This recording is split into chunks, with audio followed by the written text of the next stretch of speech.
In this video, I'd like to talk to you about how I teach 16th notes. So, as always, we're going to go back to the fundamentals first, establish the pulse with the foot, establish the meter with the mouth, and establish the rhythm with the hands. Now, so often the kids, especially as the rhythms become more and more complex, they want to just do the rhythm with their hands.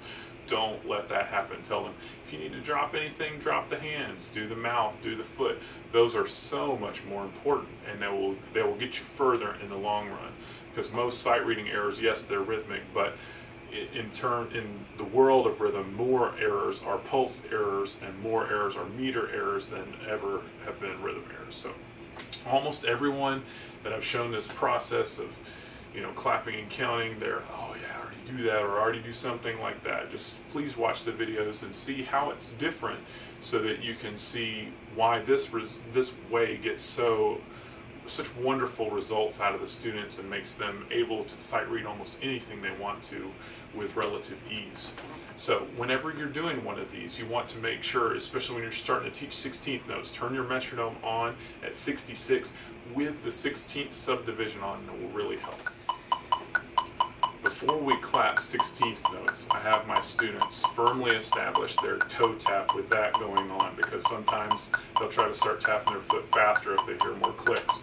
So just have them tap, and then start saying 1E and a 2E and a 3E and a 4E and a 1E and until it's really firmly established.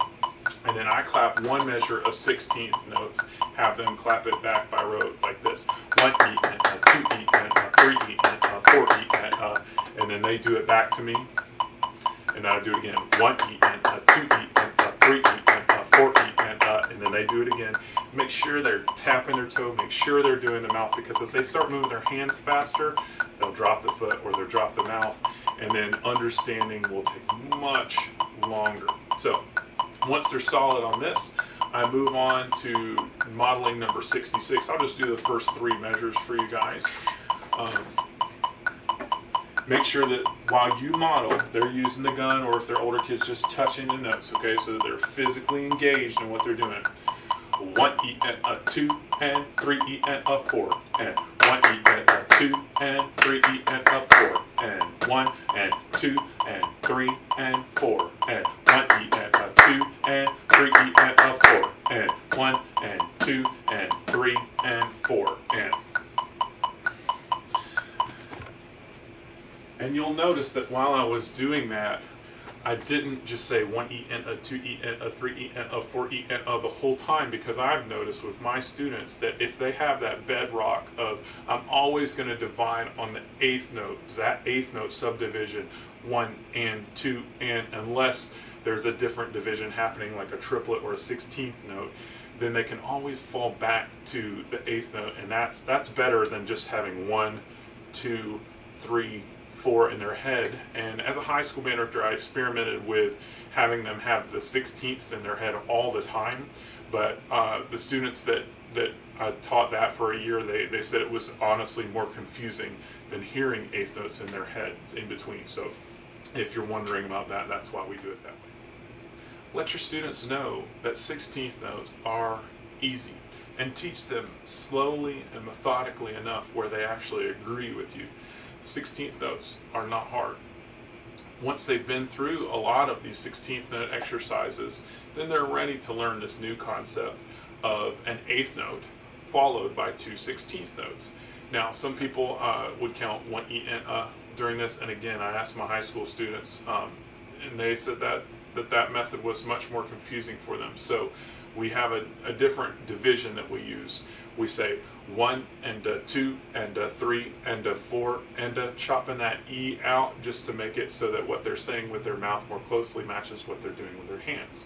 1 and a 2 and a 3 and a 4 and then I clap a full measure of that like I just did, and then have them clap it back by rote. Make sure they're tapping their toe, make sure they're counting out loud and saying exactly what you said. And if you can firmly establish all that by rote, then when they look at it in the music, it will be much easier. After they've established the ability to clap that rhythm by rote, then you want to introduce them to number 112. 112 just take them through that same process that we've gone through a bunch of times. I'll just do the first couple of measures. 1 and a 2 and 3 and 4 and 1 and a 2 and 3 and 4 and 1 and a 2 and 3 and a 4 and then keep going through to the end of the exercise. Notice that when I did that, I turned it back to the eighth note subdivision. That tends to help. If they're hearing 1 E and a 2 E and a from the metronome, then sometimes this rhythm of 1 and a 2 and is hard to place in their mind. Once that rhythm is firmly established and you study the exercises that have that rhythm in isolation and in all different combinations, then they're ready to move on to 2 16th notes and an eighth note. Before we do this, I just have the students tap their toe and count 1 E and 2 E and 3 E and 4 E and until everybody's like, oh yeah, that's easy, we can do that. And then I clap to them one measure and they clap back to me. 1 and 2 and, 1 E and 2 E and 3 E and 4 E and, and they clap it back to me. And then I do it again. 1 E and 2 E and 3 E and 4 E and we just do that over and over again until it's obvious that 80–90% of the kids are getting it. And then you definitely want to make sure they're still tapping their toe. Use your eyes to teach. See if they're actually mouthing the words, if they're actually doing the meter with their mouth, because if they're not, they're going to be toast when it comes time to actually clap it in context. Once they've got all that going, they've got it by rote, toes going, mouth's going, rhythm's going, introduce them to 113. I'll clap the first couple measures for you. Remember, when you're modeling, have them use their gun or point to the exercise. 1 E and 2 and 3 and 4 and 1 E and 2 and 3 and 4 and 1 E and 2 and 3 and 4 and. So once we firmly establish that rhythm, then we're ready to move on to the dotted 8th 16th, which especially when I talk to my percussionist friends, that this is the bane of their existence, because a lot of kids basically tripletize it, or like triplet. They basically do that division instead of 1 E and 2 E and So it really helps here when we're doing that rhythm to establish that we're going to count every single 16th note in the measure. 1 E and 2 E and 3 E and 4 E and they're pretty comfortable with that. Go ahead and establish it like we did with all the other rhythms. Tap your toe, count out loud, say all those rhythms. Say that meter, and then I'm going to clap a full measure of dotted 8 16th. They'll clap it back. 1 E and 2 E and 3 E and 4 E and I missed the last one there. But then they do it. You wait. You do it again.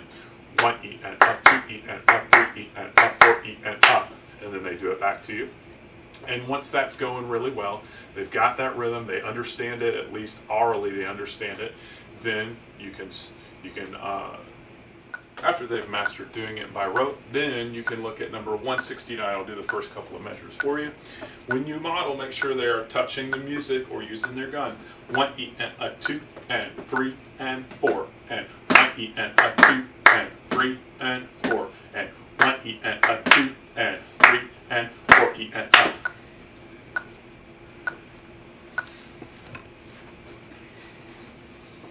After you model it, make sure that you've got it flashed up there on the board, and if you need to, write out the rhythm analysis underneath it, and then point to each note in time as they should be clapping it, and then let them clap it all on their own. Remember, every time you do clapping and counting, you want to turn your metronome on, get their posture going before each and every exercise. Tap your toe, count out loud, clap the rhythms. If you have to drop something, drop the clapping. 2 exercises twice each. Model new exercises, make them use the gun or touch the music. Use the lines and dots to say that this is my level and you either exceeded it, met it, or didn't quite meet it yet. And then keep the energy level high and keep the study periods short, that hopefully it will be intense and fun.